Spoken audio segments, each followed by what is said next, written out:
की जय।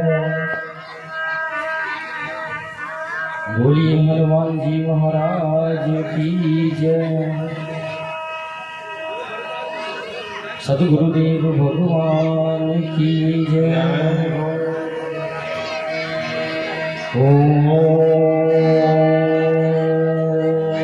स्वस्ति श्री गणेशाय नमः।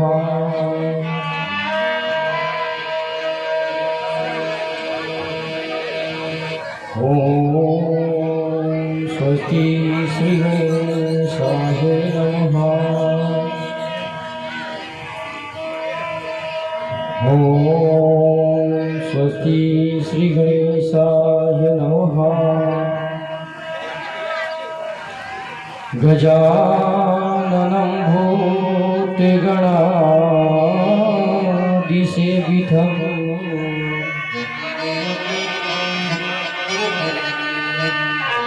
कपितजम्बूफलचारुभक्षणम्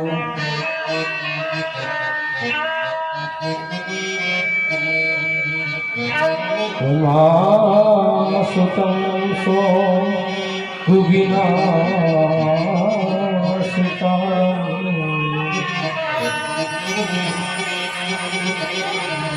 नमामि विघ्नेश्वरपादपङ्कजम्।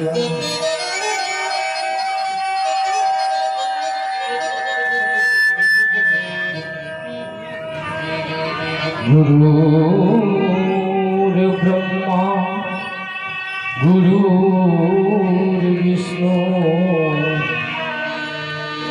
गुरुर्देव महेश्वरा।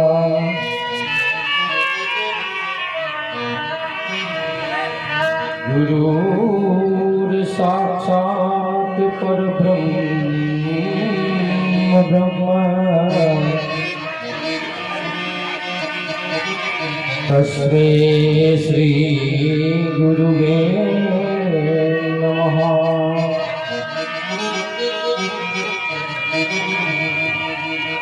मा शारदे नमस्तुभ्यं कस्मीरं पूर्वासने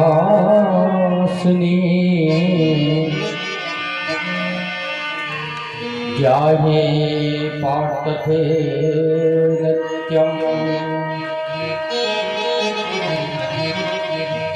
विद्यादानं देहि च।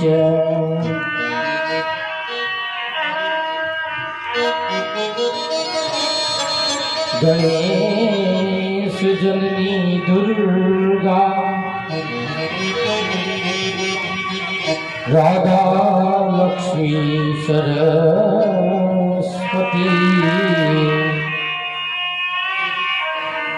सावित्री षष्ठ विद्या है।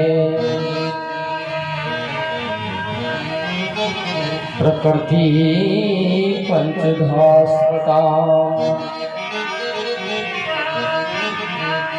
सच्चिदानंद रूपाये विश्वोत्पत्त्यादि हेतुवे तापत्र विनाशाय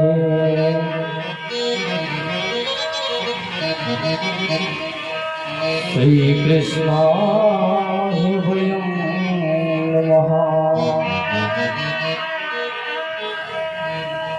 नारायण नमस्कृत्य नरं चैव नरोत्तमम्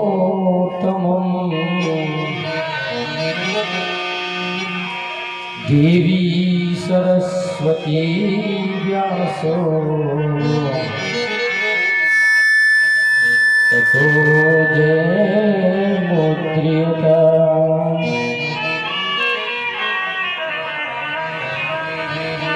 कृष्ण बल्लवालाडली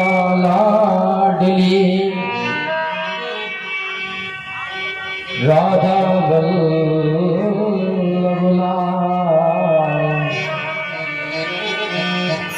बसऊं निरंतर हृदय में, हे आनंद रूप रसाल।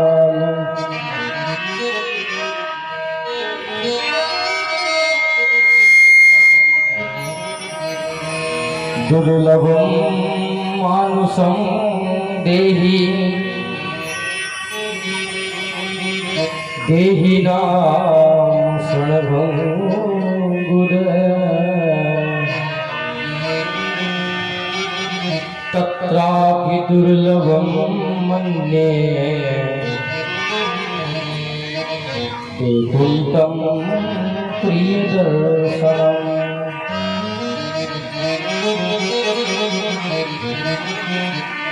श्री गोवर्धननाथ युगल हेयनं गगनं प्रिय, नित्यं श्री मधुरा मधुराधिपापति श्री विठ्ठलेश्वर मरदा। श्रीमद्वारपति गोकुलपते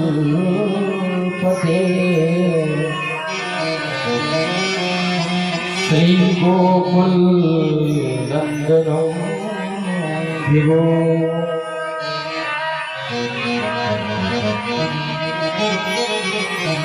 श्री मनमत भर परम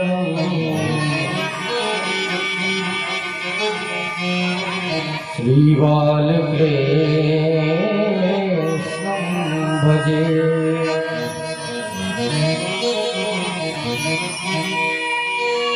उमा जिनिले गोदी में माँ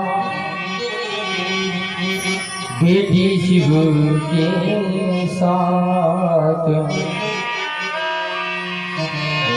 रिद्धि सिद्धि सहित पधारी हो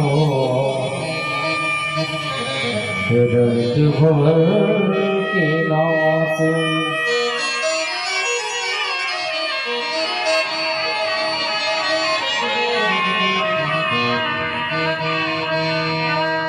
दीनहीन अज्ञानी की माँ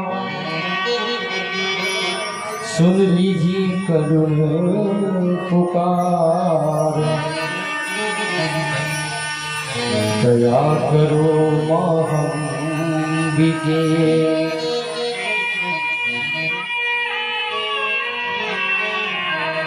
माँ करना भव से पार, माँ करना भव से पार।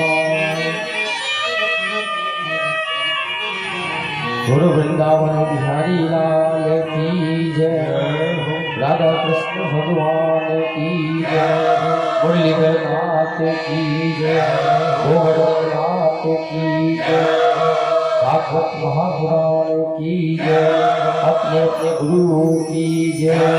जय जय श्री राधे, जय जय श्री राधे, बोल सच्चे दरबार की जय।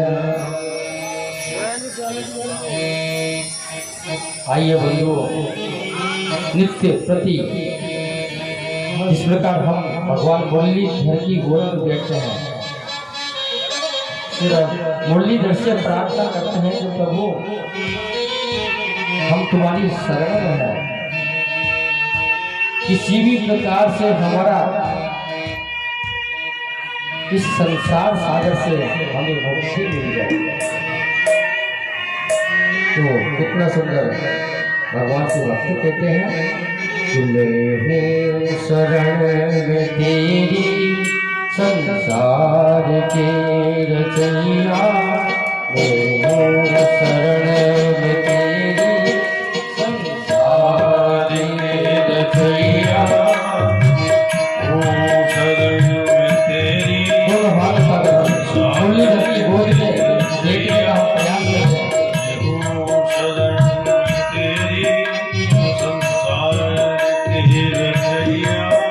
किस तीर लगा दो उस पार हो गया शरण तेरी संसार के रचैया किस तीर लगा दो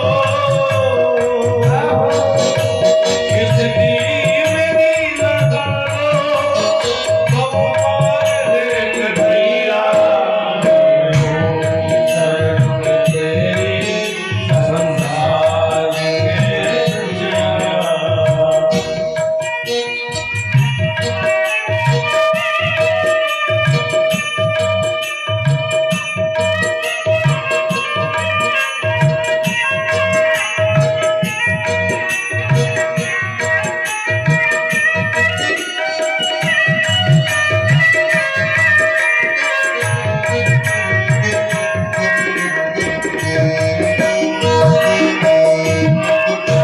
मेरी अरदास सुन लीजिए प्रभु सुध हाल कर लीजिए मेरी अरदास सुन लीजिए प्रभु अरदास सुन लीजिए तरस हित बाढ़ तो दीजिए समझो गा प्रभु दीजिए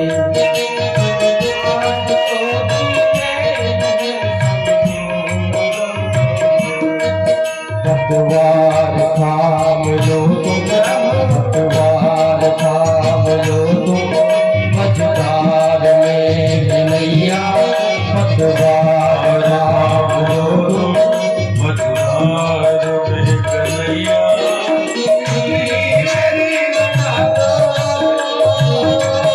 किस तीर मेरी लगा दो उस पार है कन्हैया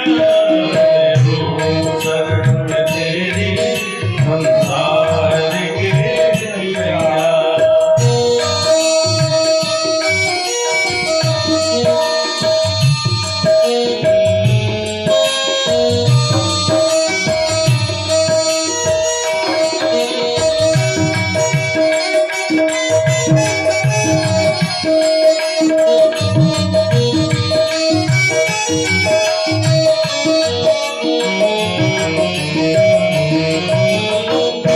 भगत बेचैन है तुम बिन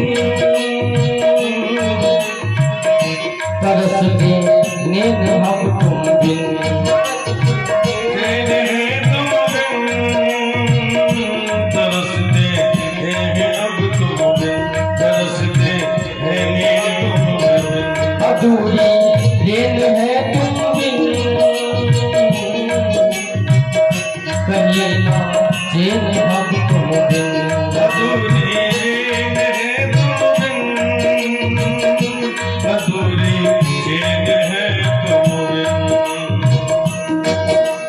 उदास देव तुम बिन उदास देव तुम बिन उदास देव तुम बिन उदास तुम बिन उदास देव तुम बिन गोपी हो ग्वाल गैया तस्वीर लगा दो भगवान हो गैया हो शरण तेरी संसार के रचैया किस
की जय।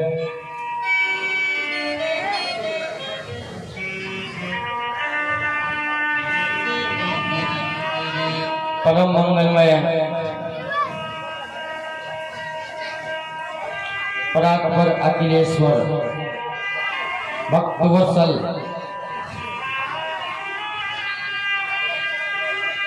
श्री वृंदावन बिहारी के युगल चरणों का हम ध्यान करते हुए जो साक्षात भागवत की जो वाङ्मय प्रतिमूर्ति है,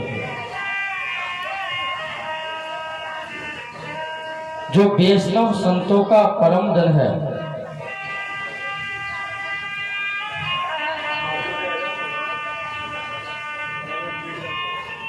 निर्विकार निर्विकल्प तरु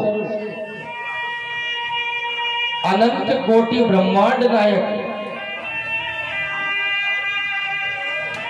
सर्वधार उस अनंत कोटि ब्रह्मांड नायक श्री सर्वेश्वर श्री कृष्ण के मुरलीधर के चरणों में बैठ करके हमें जो नित्य 5 दिन से इस धवल धारा गंगा रूपी धवल धारा में गोता लगाने का जो सौभाग्य मिल रहा है, इससे मुरलीधर से कहें कि हे प्रभु, ऐसी नित्य धवल धारा हमारे रोज डांगरवाड़ा में बहती है, सत्संग रूपी सुधा। बंधुओं,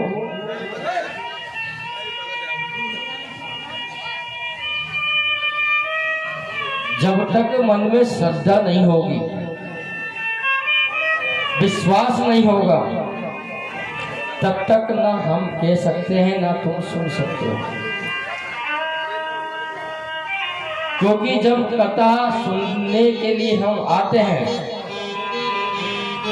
या सुनाने के लिए हम आते हैं, तो ये मत सोचना कि हम कथा सुनने जा रहे हैं। हमारी इतनी सामर्थ्य नहीं है कि हम उस कथा रूपी सुधा का रसपान कर सके।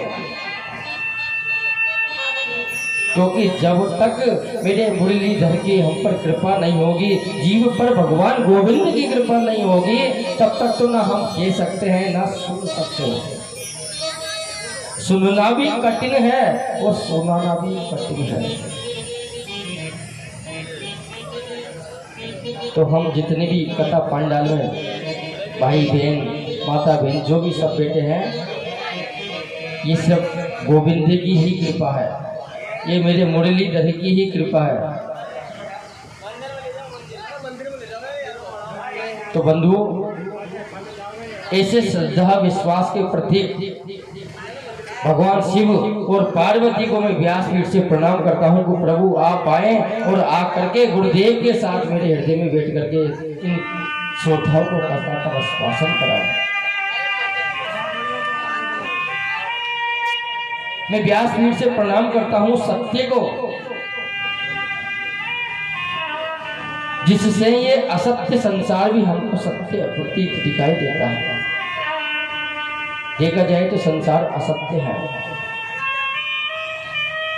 जो टेढ़ा चंद्रमा है वो भी हमें हमेशा वंदनीय दिखाई देता है। ऐसे सत्य स्वरूप श्री परमात्मा श्री कृष्ण मुरलीधर को बैठ करके हम व्यासपीठ से प्रणाम करते हैं कि प्रभु आप आए और नित्य प्रति की भांति इन श्रोताओं को आप कथा का रसवासन कराएं।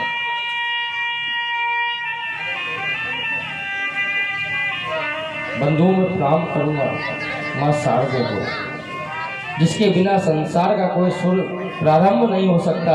जब तक माँ शारदा की कृपा जीव पर नहीं होगी, तब तक तो हम ना सुन सकते हैं ना सुना सकते हैं। माँ शारदा से मैं प्रार्थना करूंगा कि वो मेरे गुरु के साथ मेरे हृदय में मेरे कंठ में आकर के विराजमान हो जाए और नित्य प्रति कथा की भांति आप माँ उनको इस कथा का रसपासन कराए।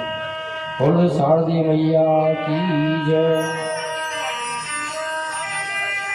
मैं व्यासपीठ से प्रणाम करता हूँ उस सत्य को, जितने भी यहाँ संत, जितने भी ब्राह्मण, माता बहनें, छोटे भाई बहन, सब जितने भी बेटे हैं, मैं व्यासपीठ से प्रणाम करता हूँ उनको कि यहीं से मेरा प्रणाम स्वीकार करें।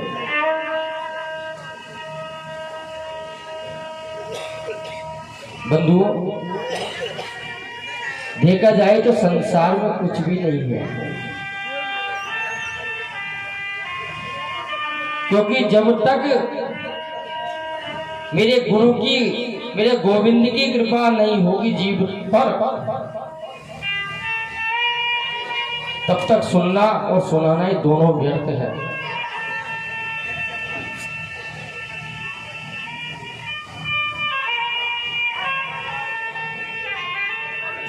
राजन, कल की जो दिव्य कथा थी वह हमने श्री राम जी का प्राकट्य उत्सव मनाया था। राम जी का जो चरित्र है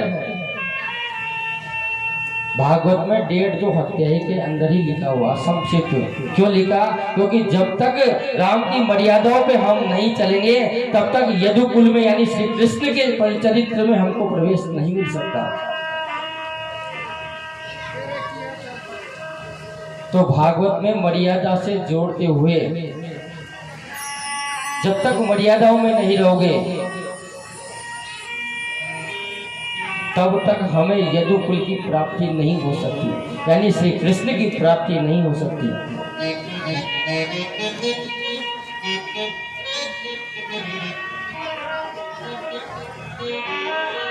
देवादिदेव महादेव कहते हैं माँ गौरी से, क्योंकि राम कथा के सबसे बड़े रसिक हैं तो वह है मेरे शिव जी।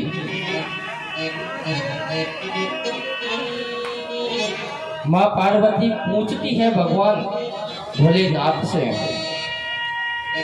कि इस संसार में सबसे बड़ा दुर्लभ क्या है? तो दुर्लभम मानुषम देहि देहि नाम शरणभंगुरे तत्रापि दुर्लभम मन्ये वैकुंठम प्रिय दर्शनम। माँ पार्वती पूछती है भगवान शिव से कि इस संसार में प्रभु सबसे बड़ा दुर्लभ है तो क्या है? तो भगवान कहते हैं कि सबसे बड़ा दुर्लभ है तो वो है मनुष्य जन्म मिलना।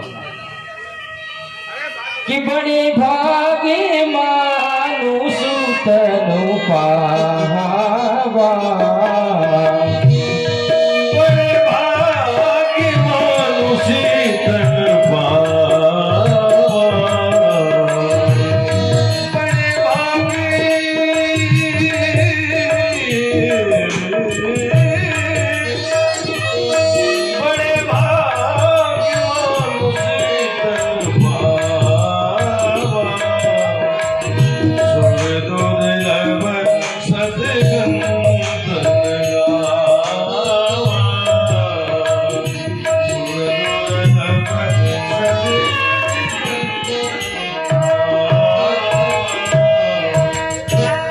देवादिदेव महादेव माँ गौरी पार्वती से कहते हैं कि हे गौरी, संसार में सबसे बड़ा दुर्लभ है तो वो है मनुष्य जन्म मिलना। बड़े भाग्य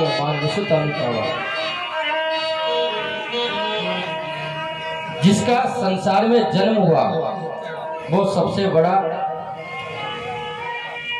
इस संसार का दुर्लभम मानुषम देहि देहि नाम शरणभंगुर है। पहली बार तो मनुष्य का जन्म मिलना ही बहुत बड़ी बात है। यदि मनुष्य जन्म मिल गया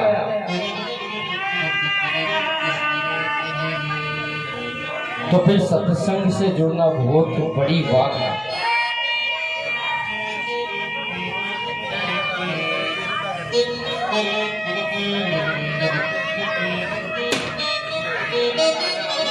देवादिदेव महादेव कहते हैं कि हे गौरी,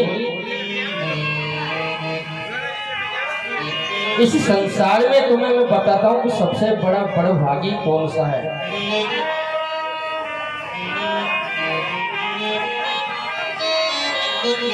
देखिए, मनुष्य जन्म मिलना ये बहुत बड़ी बात है, लेकिन मनुष्य जन्म मिला ये बड़ी बात है, लेकिन संसार का सबसे बड़ा बड़भागी कौन है? माँ गौरी भगवान शिव से पूछती है, तो भगवान शिव माँ गौरी से कहते हैं कि सबसे बड़ा संसार में यदि बड़भागी है तो वो है मेरा हनुमान। कि हनुमान सब नहीं बड़भागी,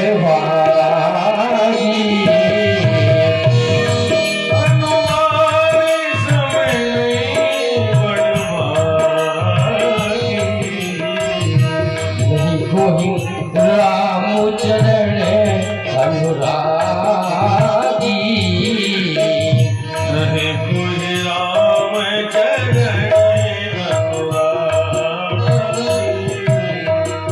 नभो कहूँ राम चरण अनुरागी।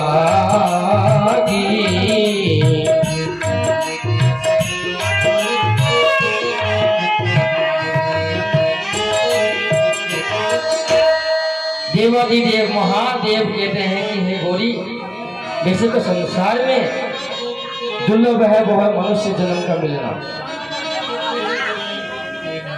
लेकिन मनुष्य जन्म मिलने के बाद यदि इस संसार का सबसे बड़ा कोई बड़भागी है तो वो है हनुमंत लाल।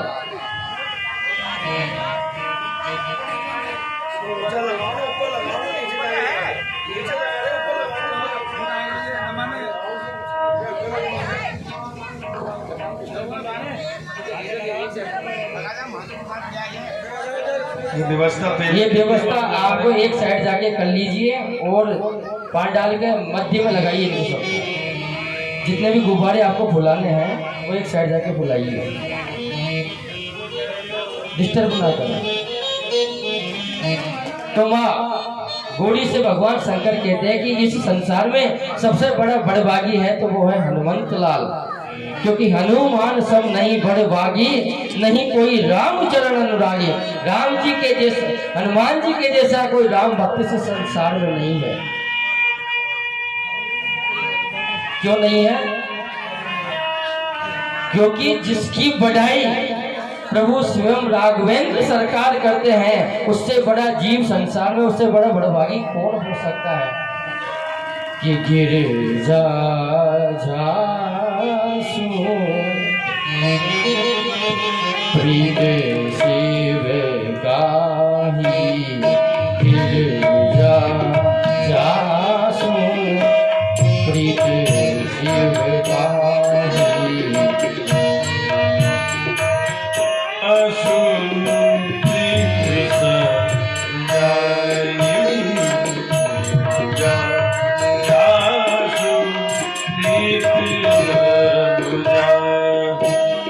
बारे बारे प्रभु निज मुख गाही, बारे बारे प्रभु निज मुख गाही।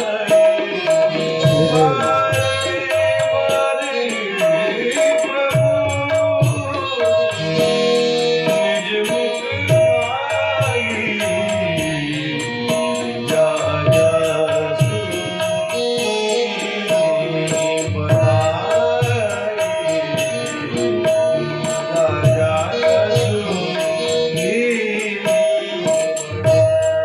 राघवेंद्र सरकार जिसकी बार बार बड़ाई करते हैं, हे गौरी हे गिरिजा, जिसकी बार बार अपने मुख से राघवेंद्र सरकार बड़ाई करते हैं, उससे बड़ा इस संसार में कोई जीव है क्या? बार बार जो प्रभु श्री राम हनुमंत लाल की बड़ाई करते हैं। माँ पार्वती कहती है कि प्रभु हनुमंत लाल के बारे में आपने बताया कि उनसे बड़ा भारी कोई नहीं है, लेकिन संसार में जिसका जन्म हुआ है, यदि वो सत्संग से जुड़ जाए तो उससे क्या कहोगे?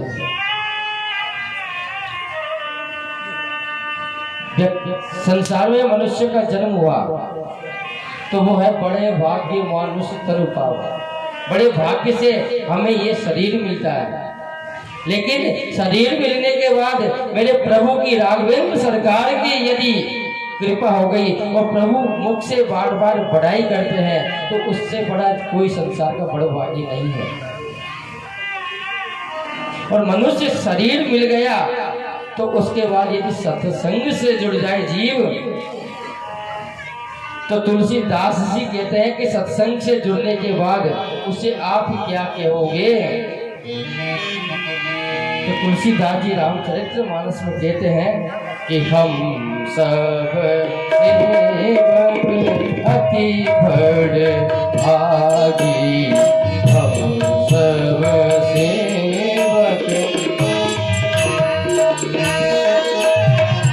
हम सब सेवक अति बड़ भागी, हम सब सेवक अति बड़ भागी। संतन सुगंध ब्रह्म अनुरागी, हम सब सेवक अति बड़ भागी, हम सब सेवक अति बड़ भागी, हम सब सेवक अति बड़ भागी। हम सब सेवक अति बड़ भागी, हम सब सेवक अति बड़ भागी, हम सब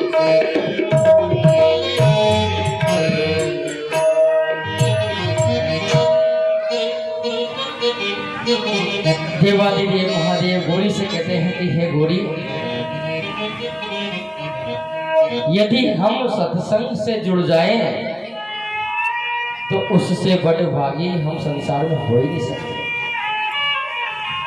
हम सब सेवक अति बड़े भागी, ये कौन कहते हैं? संत सुगंध ब्रह्म अनुरागी।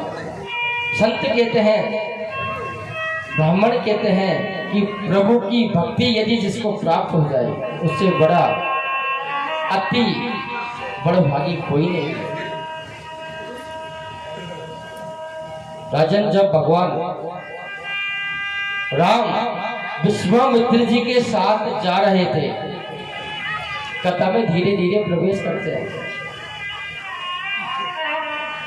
जब भगवान राम विश्वामित्र जी के साथ जा रहे थे तो उस समय उनको बीच रास्ते में माता अहिल्या का आश्रम दिखाई दिया। जब माता अहिल्या का आश्रम दिखाई दिया तो माता अहिल्या की जो भक्ति थी, तो प्रभु उसे आप क्या कहोगे? क्योंकि एक छोटी सी भूल के कारण गौतम ऋषि ने उनको एक पाषाण होने का श्राप दे दिया।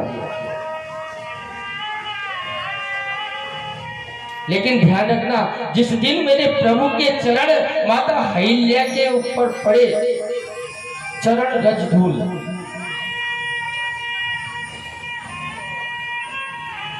तो जितनी भी सती नारी होती है उनके लिए एक बात कहिए। माता अहिल्या उनको उपदेश देना चाहती है कि अपने पति से बड़ा इस संसार में भगवान भी नहीं है। इसलिए जब भगवान राम का चरण उनको स्पर्श हुआ तो उन्होंने ये नहीं कहा कि प्रभु मुझे वैकुंठ में भेज दीजिए या आपके लोक में भेज दीजिए। माता अहिल्या कहती है कि अति से बड़ भागी चरण लागी, गही पति लोग आनंद बहे, अति से बड़ भागी शरण लागी, गही पति लोग आनंद बहे।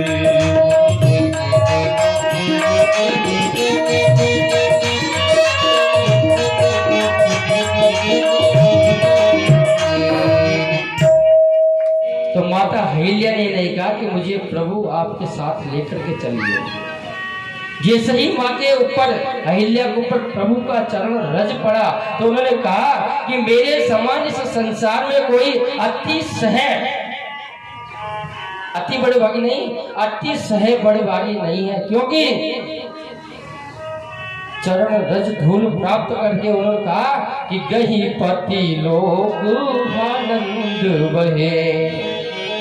चरण रज प्राप्त करके माता अहिल्या खा गई अपने पति के लोक में।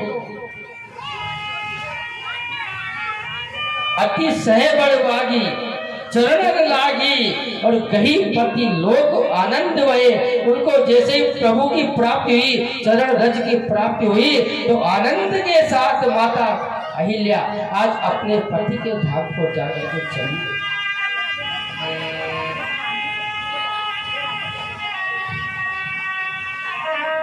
माँ गौरी कहती है कि प्रभु आपने से अति बड़े भागी पावा सत्संग की महिमा बताई।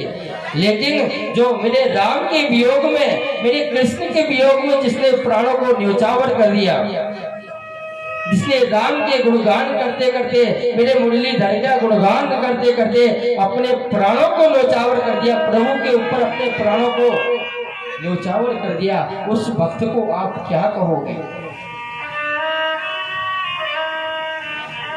तो माँ जब पार्वती ने पूछा तो भगवान देवादिदेव महादेव कहते हैं कि राम काज कारण तन त्यागी,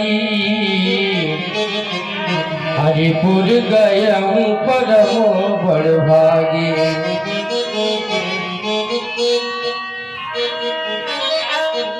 जटायु का जब अंतिम संस्कार कर रहे थे भगवान, क्योंकि रावण ने जटायु का पंखों का काट डाला था, भगवान राम का जब स्पर्श हुआ, भगवान राम ने कहा जटायु से कि जटायु तुम मेरे भाई के तुल्य हो, पिता के तुल्य हो, मैं तुम्हें चाहूं तो हजारों वर्ष की आयु और प्रदान कर सकता हूं।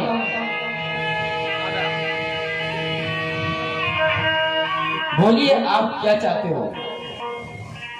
तो जटायु ने कहा कि प्रभु इस मनमोहन छवि का मुझे फिर कभी दर्शन होगा, क्योंकि कौन जीव नहीं चाहेगा कि प्रभु के चरणों में अपना अंतिम संस्कार हो, अंतिम सांस प्रभु को बजते बजते चले जाए।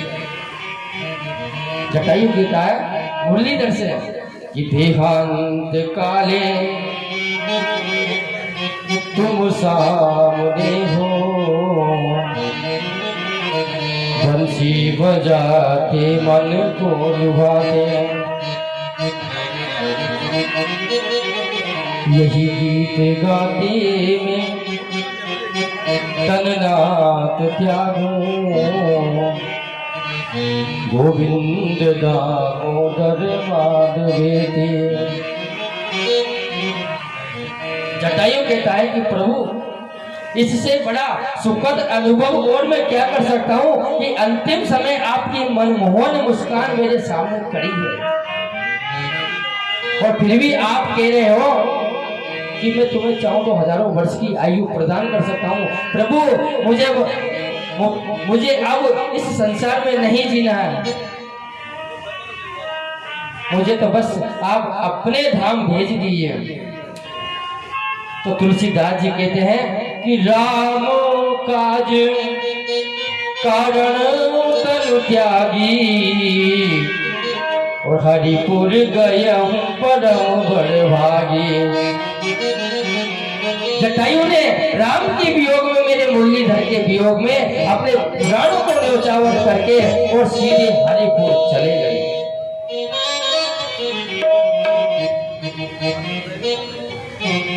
माता गौरी कहती है कि हे प्रभु आपने बड़े भाग्य की महिमा बताई, अति बड़ भागी की महिमा बताई, अति सह बड़ भागी की महिमा बताई, परम बड़ भागी की महिमा बताई, लेकिन इसमें से हनुमान लाल कौन सी भक्ति में प्राप्त करते हैं? तो आज तुलसीदास जी रामचरितमानस में कहते हैं कि हनुमान सब नहीं बड़ भागी,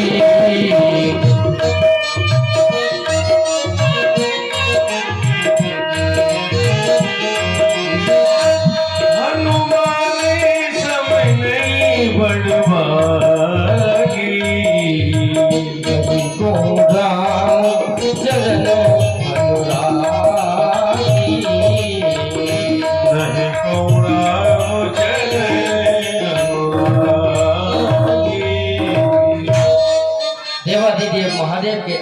गोरी, इस संसार में हनुमंत लाल के सिवा इस संसार का कोई बड़भागी नहीं है,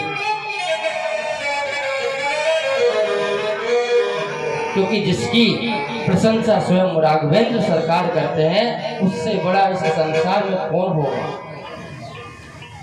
इस संसार का सबसे बड़ा बड़भागी है तो वो है हनुमंत लाल। इसलिए हनुमान जी महाराज को प्रणाम करते हैं। बोलिए हनुमान जी महाराज की जय। राजन बहुत ही सुंदर प्रसंग की ओर आगे बढ़ते हैं, क्योंकि संक्षिप्त में ही राम कथा है और सब जानते हैं कि मर्यादा से ये रामचरितमानस जुड़ा हुआ है। तो सुंदर मुहूर्त में प्रभु का विवाह माता सीता जी के साथ हुआ। संक्षिप्त की कथा माता सीता के साथ हुआ। जब उनको प्रभु का अवतार क्यों हुआ, क्योंकि दैत्यों को संहार करने के लिए ही प्रभु का अवतार होता है।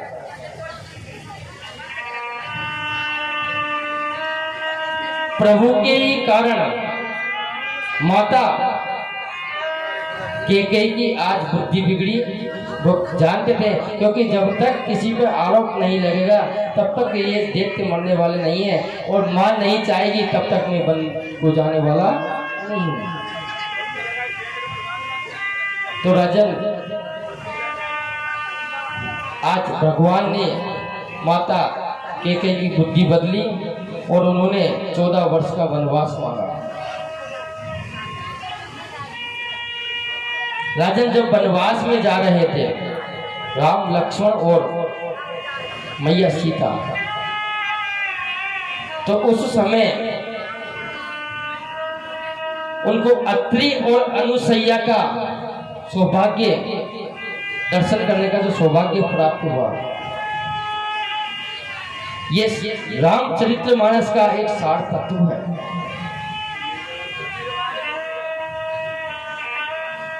जो माता अनुसैया ने मैया सीता को उपदेश दिए हैं, यदि उस उपदेश में इस संसार की माता बहन चले जाए तो हर घर में वो राम राज्य पुण्य प्राप्त हो सकता है।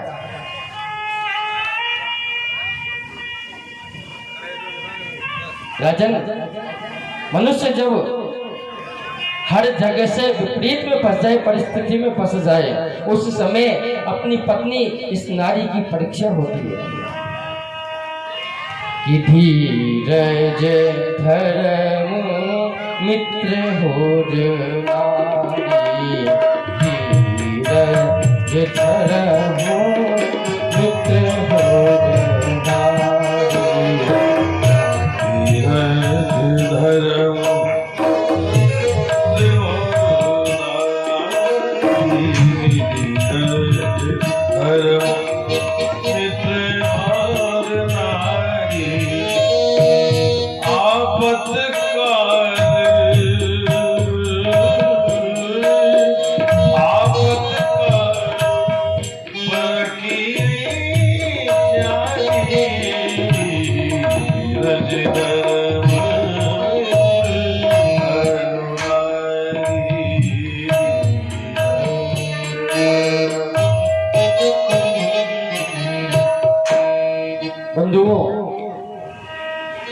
अपनी पत्नी की परीक्षा कब होती है?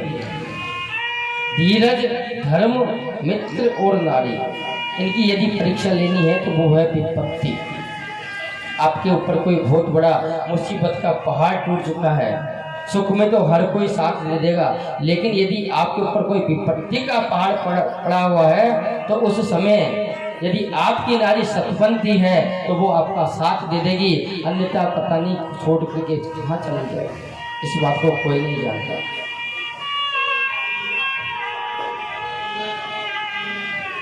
इसलिए माता बहनों से हाथ जोड़ करके निवेदन है कि चाहे आपका पति कैसा भी है, हमेशा उसका संग करो, क्योंकि शास्त्र कहता है कि पति से बड़ा भगवान भी नहीं है। अभी कथा आपने सुनी थी 2 मिनट पहले वही पति लोग को आनंद भये।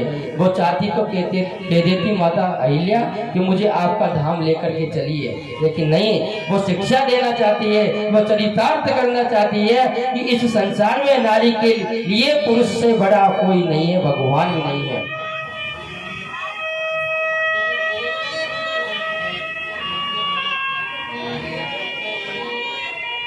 क्योंकि सब कुछ वही है, गुरु भी वही होते, भगवान भी वही है।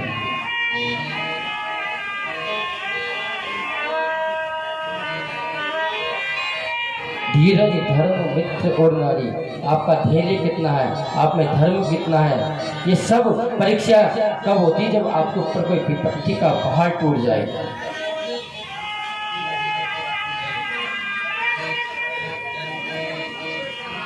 राजन,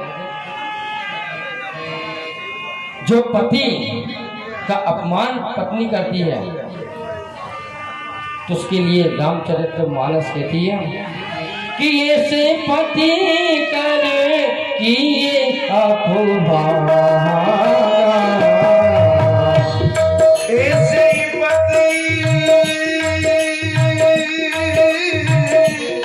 ऐसे पति करके अपमान,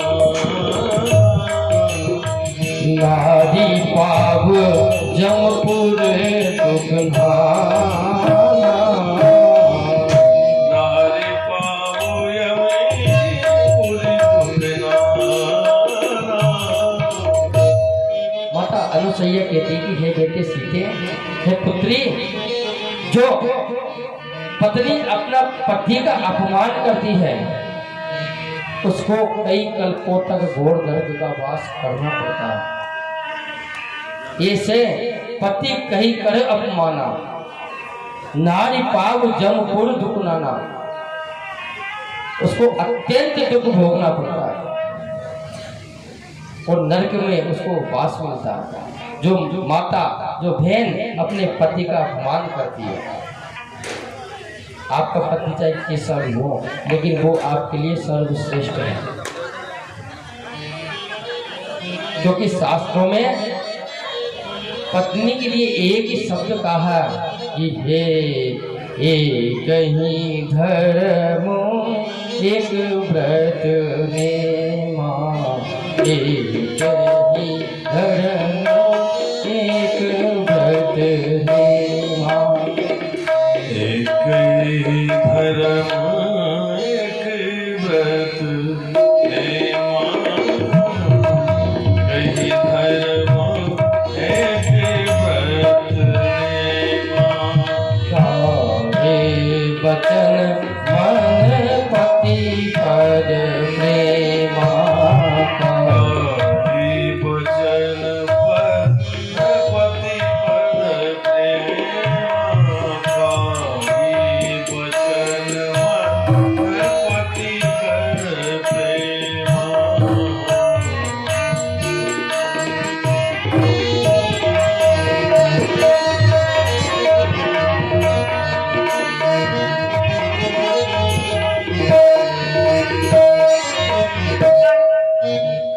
तो रामचरितमानस कहती है, माता अनुसैया सीता मैया से कहती है कि हे बेटी, आपका पति चाहे कैसा भी हो, संसार के उपदेश के लिए माँ सीता को उन्होंने उपदेश दिया। क्योंकि नारी का एक ही धर्म है, एक ही व्रत है, वो है अपने पति के साथ उनका अनुसरण करना, उनसे प्रेम करना। चाहे आपका पति लंगड़ा है, चाहे लूला है, चाहे अंधा है, चाहे बेड़ा है, लेकिन नारी के लिए सर्वश्रेष्ठ है तो वो है अपना पति। अपने पति को छोड़ करके संसार में जो किसी और से प्रेम करती है, विश्वास करती है, ऐसी पति घोर नरक का वास करती है। क्योंकि रामचरितमानस में 4 प्रकार की नारी का वर्णन किया है। जग प्रतिव्रत चारी विधि भले, जगपति चारे विधि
स्त्रियों के लिए कहा है रामचरितमानस में। क्योंकि हमारे वेद, हमारे शास्त्र, हमारे पुराण कहते हैं कि संसार में 4 प्रकार की नारी होती है।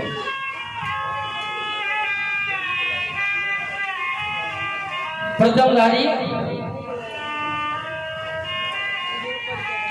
नारी वो है जो कभी सपने में भी पर पुरुष का दर्शन ना करे। उत्तम के बस मन माही और सपने आन पुरुष जग माही।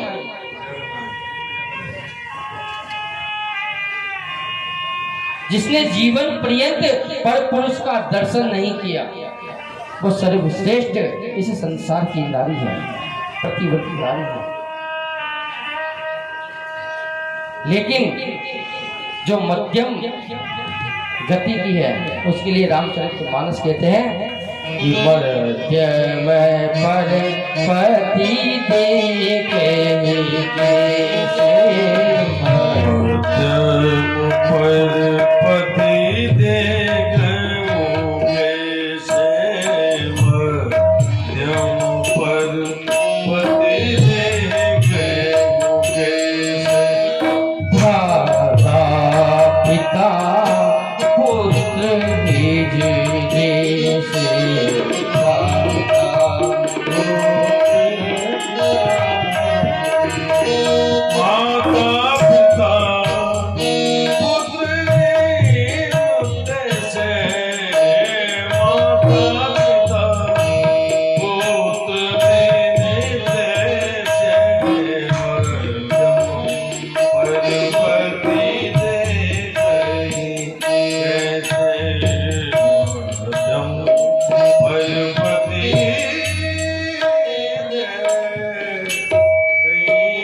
तो मध्यम गति की जो महिला है, जो माता है, वो बहन है, उसके लिए शास्त्रों में कहा है कि वो अपने पति को, अपने संसार के जो पुरुष हैं उनको कैसे देखें।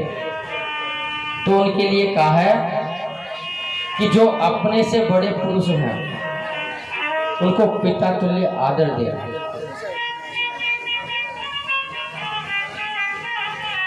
माता बहन जो अपने से बड़े हैं उम्र में उनको पिता के तुल्य आदर दे।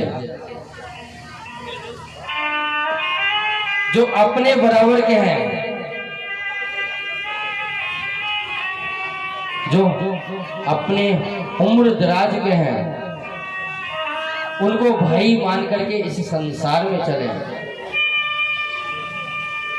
और जो अपने से उम्र में छोटे हैं उनको पुत्र मान करके संसार में चले, तो आज भी वो राम राज्य पुनः प्राप्त हो सकता है।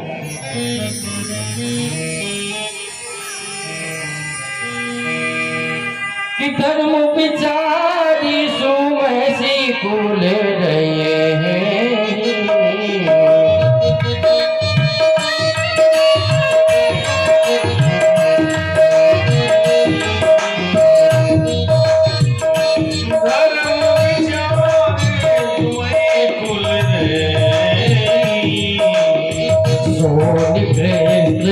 दिए सुई हस भर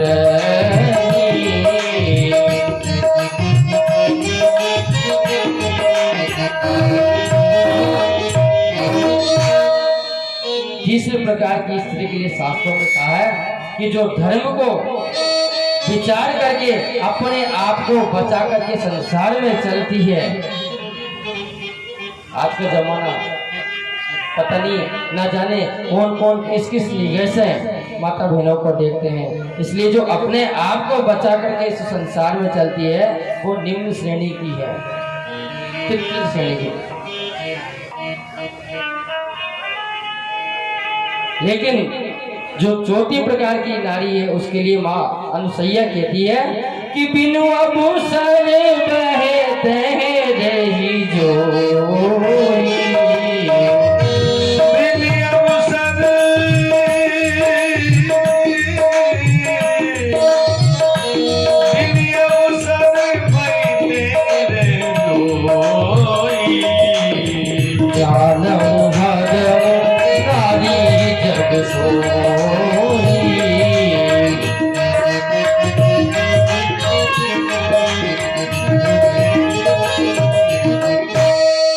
चौथे प्रकार की, जो स्त्री भय के वश में अपने पति से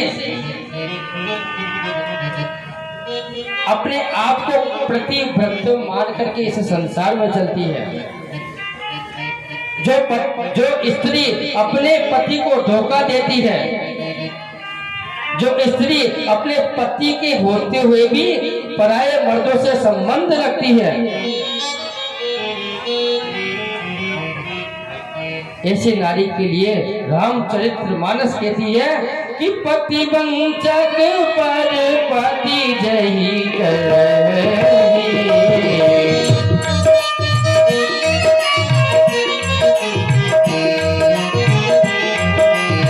लोरभ नरक कल्पो सत भरहि, लोरभ नरक कल्पो सत भरहि। रामचरितमानस कहती है कि जो स्त्री अपने आप को अपने पति के होते हुए दूसरे के साथ संबंध रखती है, ऐसी स्त्री को कई कल्पों तक घोर नरक के बीच में, नरकों में कीड़ा बन करके रहना पड़ता है कई कल्पों तक। और उसके लिए रामचरितमानस एक बात और कहती है कि प्रतिकूल जन्म ही जही जाई,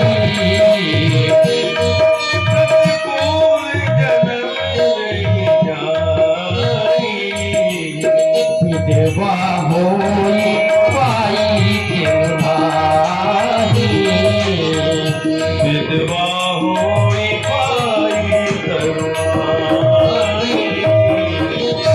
जो स्त्री अपने पति के रहते हुए यदि दूसरों के साथ संबंध रखती है तो वो अगले जन्म में भरी जवानी में विधवा हो जाती है। जो अपने आप को दूसरे पति या दूसरे पर पुरुष के साथ संबंध रखती है, ऐसी नारी के लिए रामचरितमानस देवादिदेव महादेव कहते हैं कि हे गौरी, जो स्त्री अपने पति के रहते हुए यदि वो किसी और के साथ संबंध रखती है तो वो भरी जवानी में विधवा हो जाती है। इसलिए माता बहनों से हाथ जोड़ करके व्यास जी से प्रार्थना करता हूँ, परम सौभाग्य का आज मेरे लिए दिन है कि मेरे गुरु रूप में आज मेरे पिता इस व्यासपीठ पर आए हैं। मैं उनका जोर यहाँ से प्रणाम करके उनसे आशीर्वाद प्राप्त करना चाहता हूँ। बोलो सदगुरुदेव महाराज की जय। ये हमारे पिताजी हैं, इनका मैं व्यासपीठ से स्वागत करता हूँ कि मुझे आज आशीर्वाद देने के लिए यहाँ आए हैं।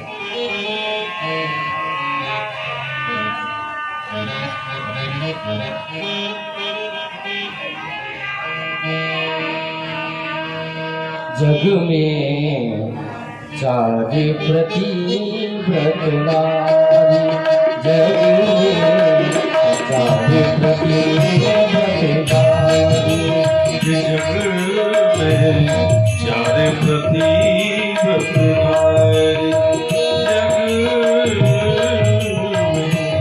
चारि प्रतिव्रत नारी, चारि प्रतिव्रत नारी, चारि प्रतिव्रत नारी, जग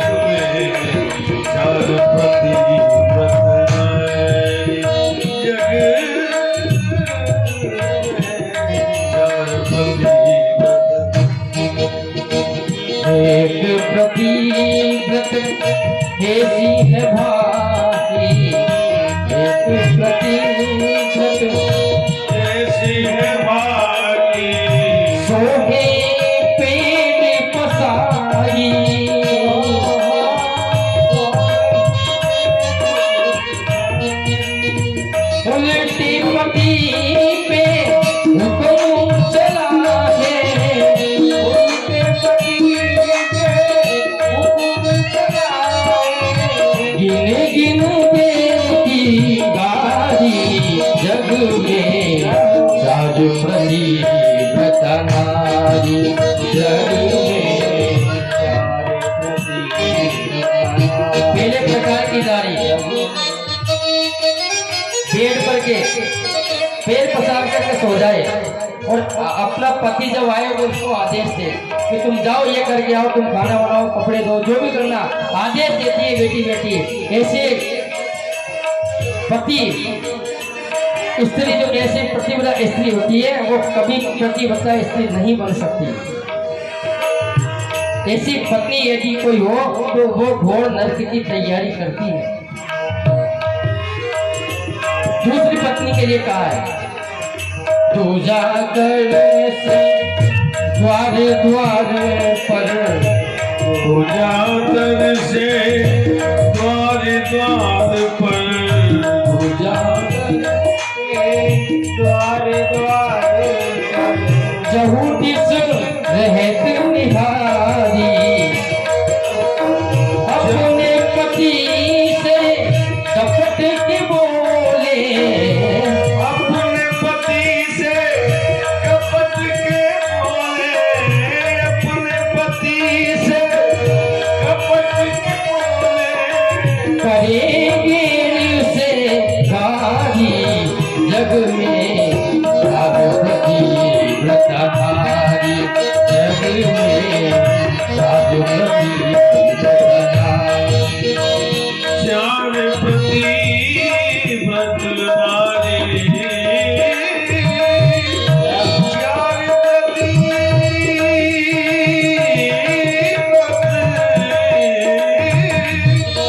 चार प्रति व्रत नारी,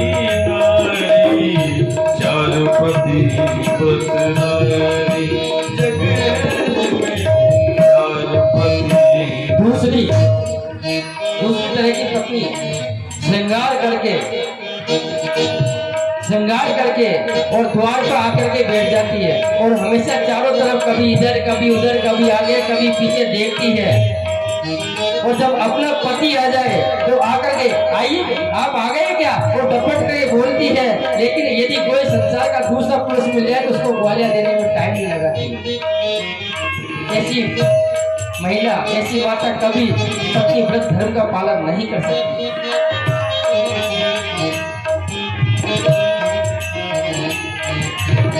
कीजे सकल जगत को समझे, कीजे सकल जगत को समझे, पिता बंधु महतारी, पिता बंधु महतारी, प्रेम करे बस एक पति से, प्रेम करे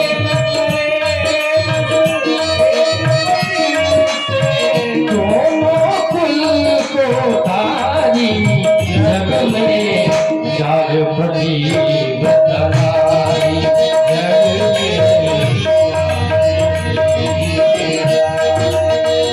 चार प्रति व्रत नारी, चार प्रति व्रत नारी, जग में चार प्रति व्रत नारी, जग में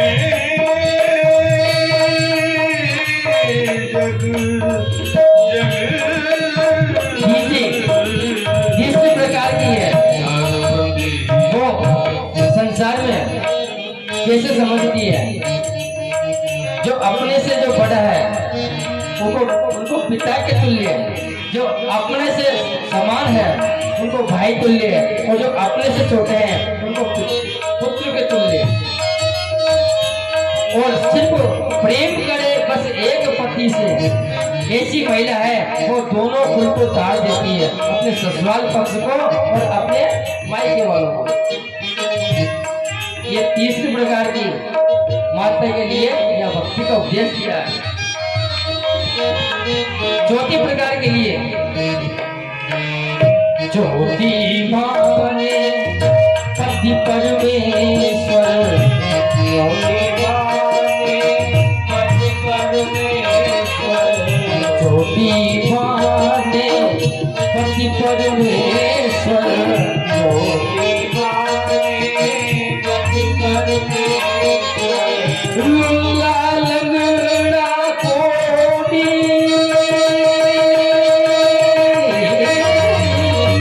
लूला लंगड़ा कोडी लूला और लूला लंगड़ा कोडी ईश्वर समझ करी प्रति सेवा ईश्वर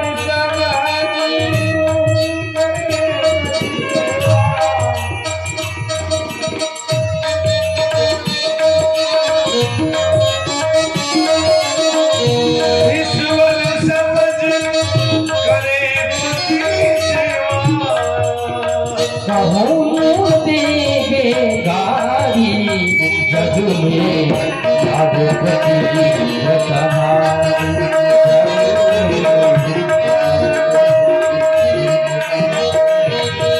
चार सती व्रतनारी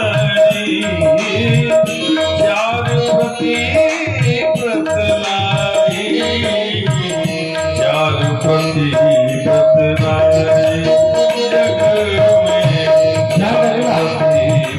ये चार प्रकार के उपदेश दिए हैं माता सती ने, लेकिन माता अनुसैया कहती है कि ये चार उपदेश महिलाओं के लिए है, लेकिन एक उपदेश पतियों के लिए। ध्यान से सुनना, ये सारे जितने भी माता अनुसैया ने सीता को जो उपदेश दिए हैं, तो चार उपदेश माँ ने सीता को दिए हैं, लेकिन एक उपदेश भारतीय जो पुरुष है उनके लिए भी कहा है। जन्म जन्म के पुण्य उद्देश्य से, जन्म जन्म के पुण्य उद्देश्य से, जन्म जन्म के पुण्य उदय से जन्म जन्म के पुण्य उदय से पुण्य उदय से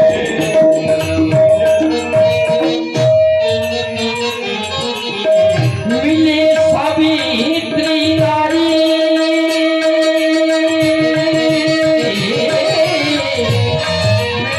सभी नारी मिली सभी नारी कहे प्रभु जी लिखा विधाता,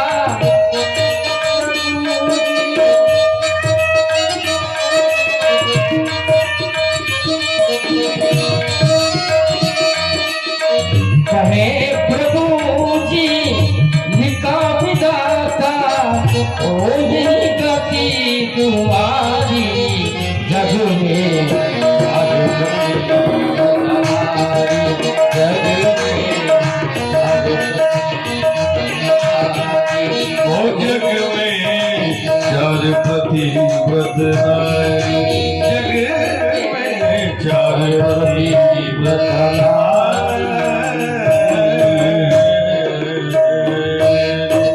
सच्चे दरबार की जय। हाथ जोड़ करके मैं प्रार्थना करता हूँ माता बहनों से कि जो ये माता अनुसैया ने जो उपदेश दिए नारी धर्म के, इस पर यदि आप चलती रहोगी तो हर घर में राम राज्य हो जाएगा। और भाइयों से भी एक बात कहना चाहता हूँ कि जन्म जन्म के भाग्य उदय से मिले सावित्री नारी, आपको भी ऐसा सत्कर्म करना चाहिए जिससे आपके यहाँ एक सतवंती नारी का आपको जो हमेशा विवाह करके जो सुख प्राप्ति हो। मैं व्यासपीठ से भाई भगवान से मुरलीधर से प्रार्थना करता हूँ कि हर घर में सावित्री नारी का प्राकट्य हो।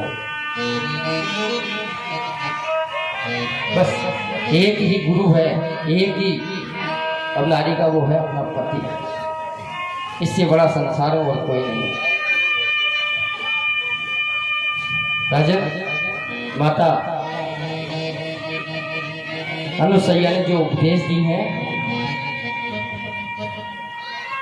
उससे बढ़कर संसार में माँ के लिए कोई उपदेश नहीं है। और इसमें जो चलती है उससे नित्य हमेशा वैकुंठ की ही प्राप्ति होती है। बोले सतगुरुदेव भगवान की जय हो। आज मुझे आशीर्वाद देने के लिए मेरे गुरु रूप में मेरे पिता यहाँ मौजूद हैं। ये डांगरवाड़ा की धरती का पावन सौभाग्य है कि जिन्होंने मुझे व्यासपीठ के लायक बनाया, इस कथा को मुझे सौंपा, ज्ञान दिया, वो आज मेरे समकक्ष बैठे हैं। मैं इनको शब्दों में बयान नहीं कर सकता, सिर्फ इनका साधुवाद कह सकता हूँ। बोलो सदगुरुदेव भगवान की जय हो।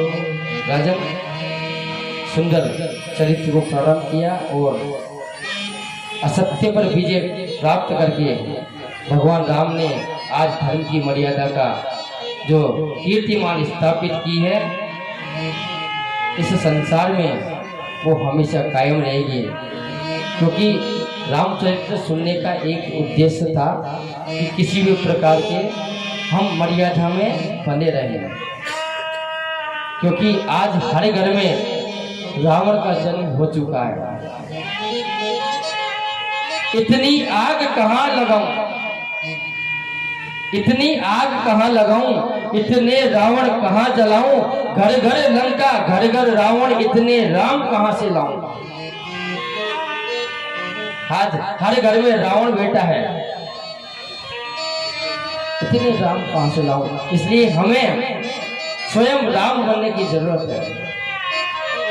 स्वयं यदि हम राम बन जाए, राम की मर्यादाओं पर यदि हम चल जाए, तो आज भी हमारे देश में हर घर में वो राम राज्य स्थापित हो सकता है। और ये राम राज्य कब स्थापित होगा, जब हमारे भाई और हमारी बहन एक साथ मिलकर के धर्म पर, धर्मो रक्षित रक्षिता, जो धर्म पर चलती है, धर्म उसकी रक्षा करता है। इसलिए कहा है कि धर्म पर डट जाना कोई बड़ी बात नहीं, कि धर्म पर डट जाना कोई बड़ी बात नहीं, कि धर्म पे टिकी वो मीराबाई, कि धर्म पे टिकी वो मीराबाई, गरल बिसुखी जाना कोई बड़ी बात नहीं, धर्म पर डट जाना कोई बड़ी बात नहीं। धर्मो रक्षित रक्षिता, जो माता जो भाई धर्म पर टिका रहता है, तो शास्त्र कहता है कि धर्म भी उसकी रक्षा करता है। तो मर्यादा से जोड़ते हुए रामचरित्र को हम प्रणाम करते हैं।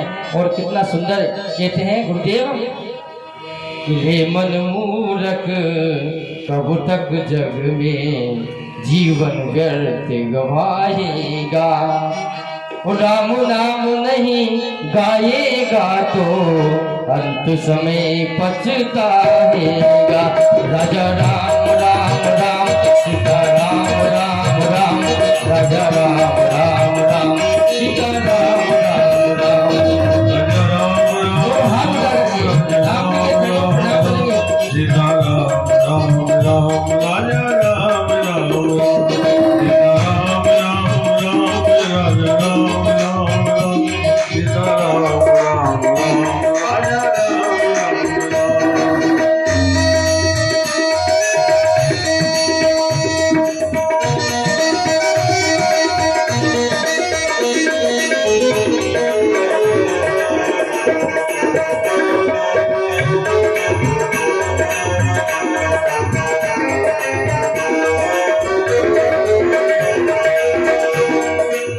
लेकिन ये भी याद रहे सो का पास खजाना है, लेकिन ये भी याद रहेगा सो राम खजाना है।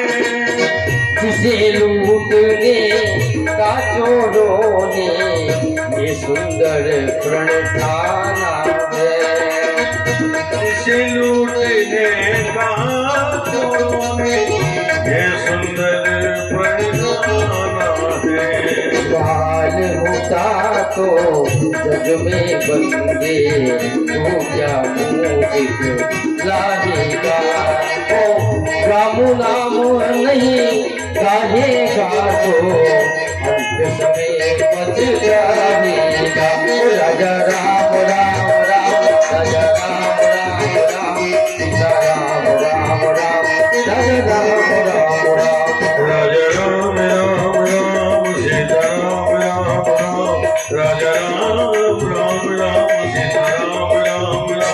राजा राम राम राम राजा राम राम राजा राम। मोटी दुनिया दादी से क्या आशा मुक्ति मिलती है। मोटी दुनिया तारी से क्या आशा मुक्ति मिलती है। तुम्हें पता क्या खबर जिंदगी तेरी किसने पलटी है। बता है हमारी जिंदगी ये किसने पलटी है। तुझे पता क्या खबर जिंदगी तेरी किसने पलटी है।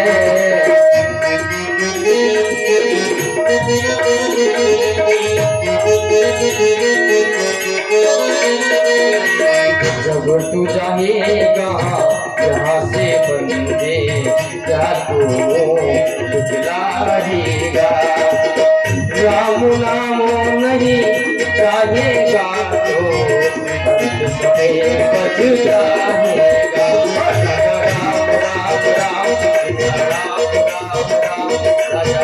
राम राम सीता राम राम राम। दोनों हाथ उठा करके राम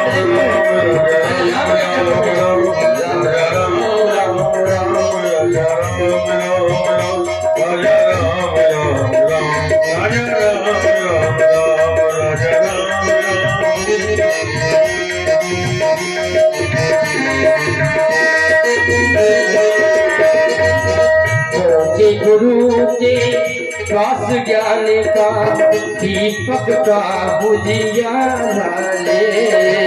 पहुँचे गुरु के पास ज्ञान का दीपक का उजियारा ले। कंठी बांधे कंठ में ज्ञान का कर सुमिरन की माला ले।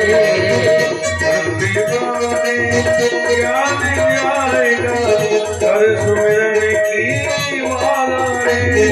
भजन किया तो बंदे तो और सागर चल जाएगा।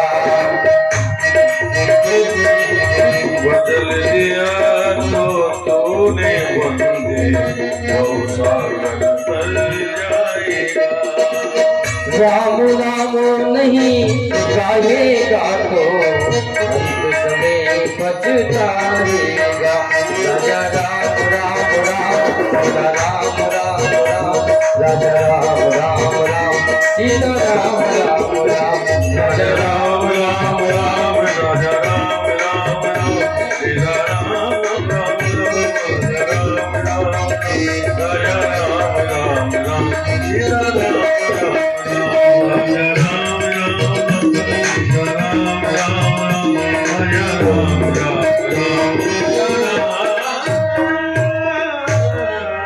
बोलो राजा रामचंद्र भगवान की जय। मुरलीधर भगवान की जय। सदगुरुदेव महाराज की जय। जय जय श्री राधे जय जय श्री राधे श्याम। राजन रामचरित्र को यहाँ विश्राम देकर के अब हमें तुम्हें चंद्रवंश के बारे में बताते हैं। क्योंकि चंद्रवंश में यदुवंश में जब प्रवेश मिलेगा उससे पहले आप राम की चरित्र के मर्यादाओं में आपको चलना पड़ेगा। जब तक राम की मर्यादाओं में ना चलोगे तब तक आपको यदुकुल में प्रवेश नहीं मिल सकता, चंद्रवंश में प्रवेश नहीं मिल सकता।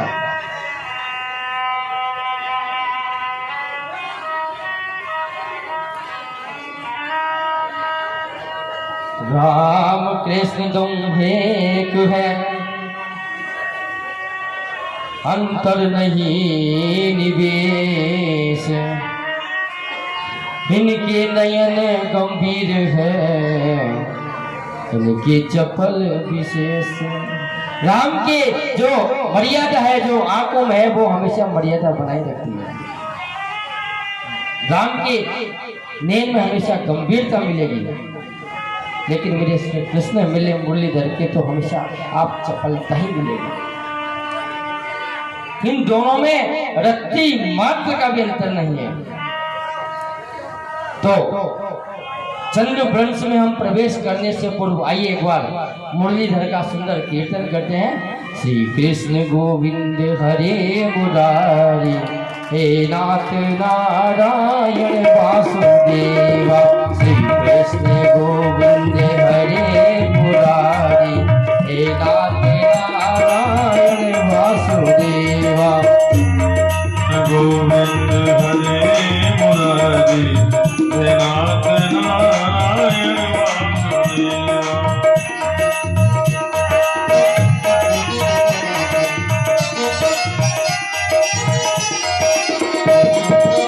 हे नाथ नारायण वासुदेवा, हे नाथ नारायण वासुदेवा।